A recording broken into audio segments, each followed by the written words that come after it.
اعوذ باللہ من الشیطان الرجیم بسم اللہ الرحمن الرحیم. ہماری بات چل رہی تھی کس میں؟ ہاں، پانچویں امام کی نہیں چل رہی تھی، ہماری بات چل رہی تھی حدیث کے لکھنے کی جو مناہی تھی. انشاءاللہ چلیے دیکھتے ہیں.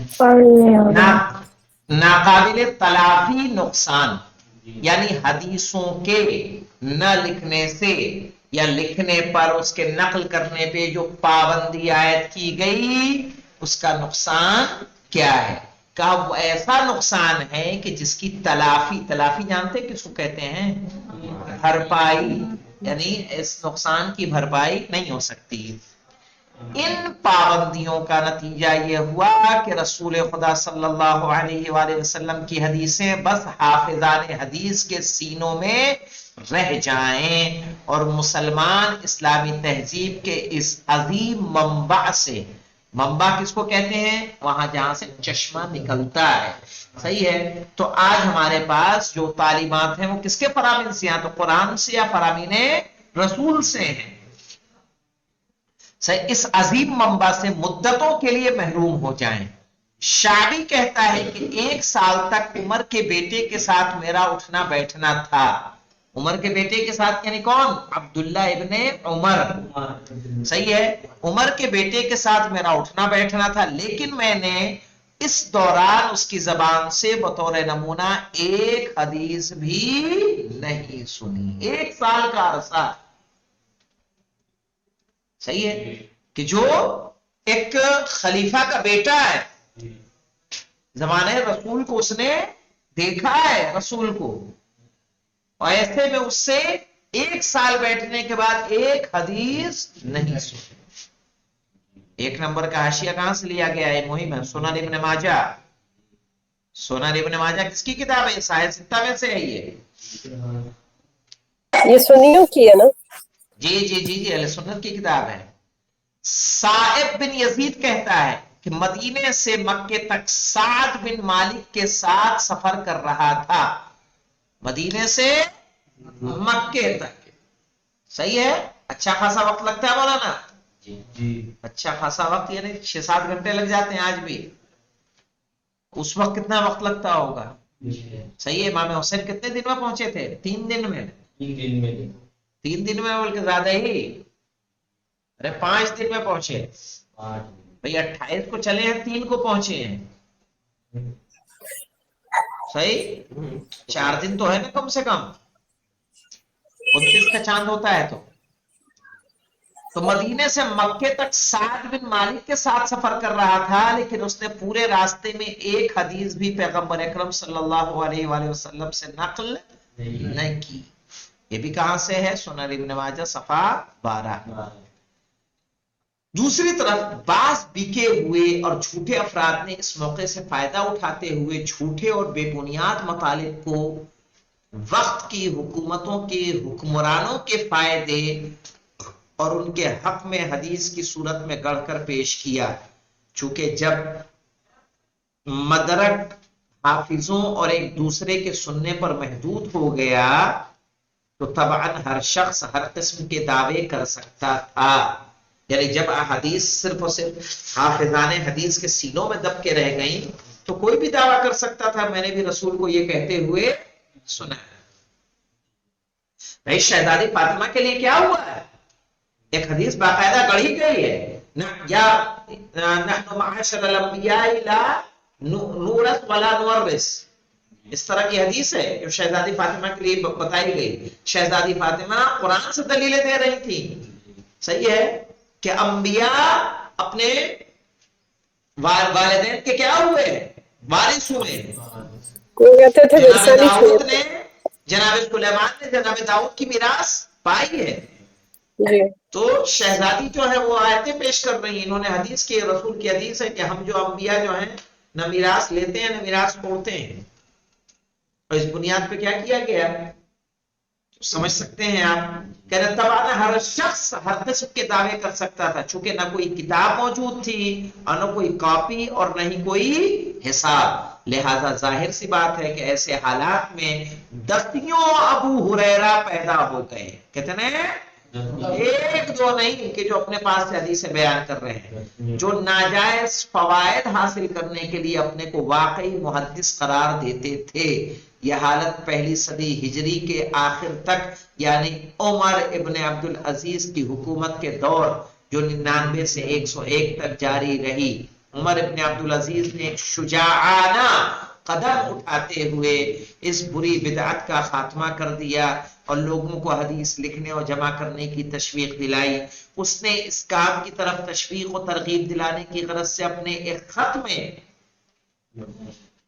علماء راویوں کو اس طرح لکھا کہ پیغمبر اکرم صلی اللہ علیہ وآلہ وسلم کی حدیث کو جمع کر کے انہیں لکھو، کیونکہ مجھے اس بات کا خوف ہے کہ علماء اور اہل حدیث اس دنیا سے چلے جائیں اور ان کے جانے کے ساتھ ساتھ علم کا چراغ بجھ جائے۔ ایک نمبر کا حاشیہ دیکھتے ہیں کہاں سے ہے، السنت قبل التدوین، حجاج الخطیب کی کتاب ہے جس سے صفحہ 329 سے بات لی گئی ہے۔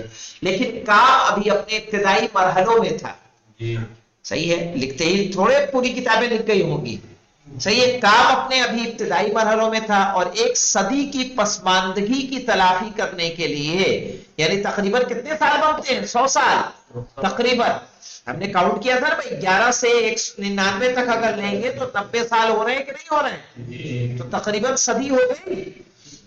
ایک صدی کی پسماندگی کی تلافی کرنے کے لیے مدتوں کام کرنے کی ضرورت تھی تاکہ پیغمبر اکرم صلی اللہ علیہ وآلہ وسلم کو حدیثوں کو زندہ کیا جا سکے، اور جو بھی لوگوں کے حافظوں میں محفوظ تھا وہ عمدن یا سہون ہونے والی تحریفوں اور ملاوٹوں کے ساتھ کہ جو ایک فطری بات تھی کاغذ پر لایا جا سکے۔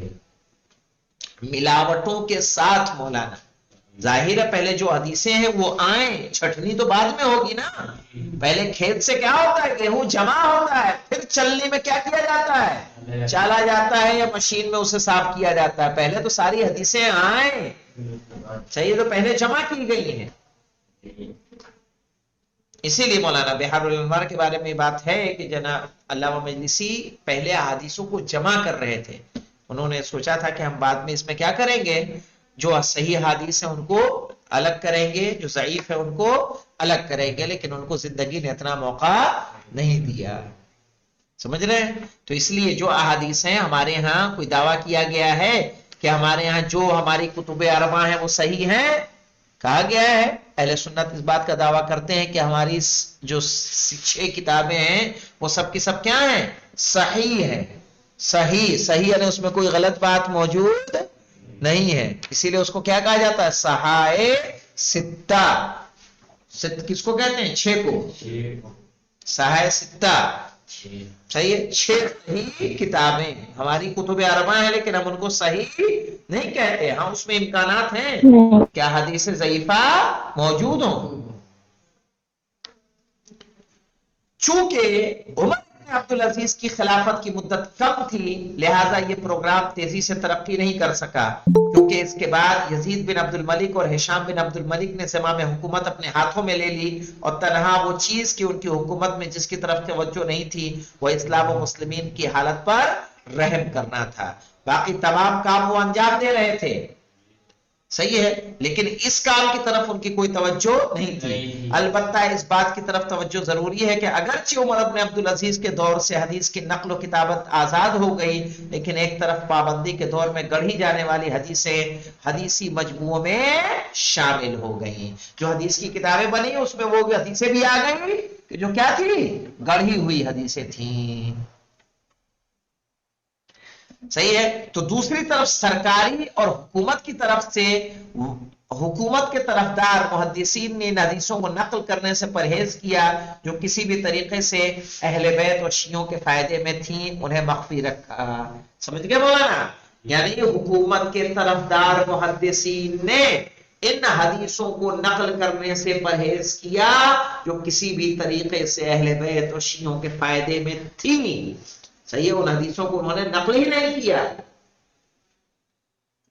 اور یہ ہم نے شیعہ شناسی میں مثلا ہم نے پڑھا کہ حدیث دار ہے، حدیث دار پہ انہوں نے اعتراض وارد کیا ہے کہ اس کا راوی فقط ایک ہے، حدیث دار اس کو کہتے ہیں کہ جو واقع ذوالعشیرہ ہے،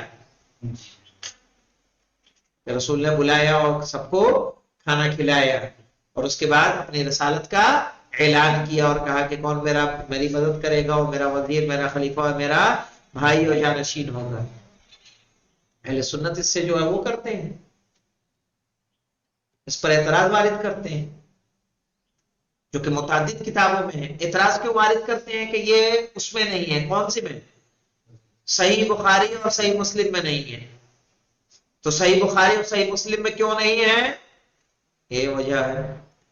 کیوں کہ تو دوسری طرف سرکاری اور حکومت کے طرفدار محدثین ان حدیثوں کو نقل کرنے سے پرہیز کیا کہ جو کسی بھی طریقے سے اہل بیت و شیعوں کے فائدے میں تھیں، اور انہوں نے کیا رکھا؟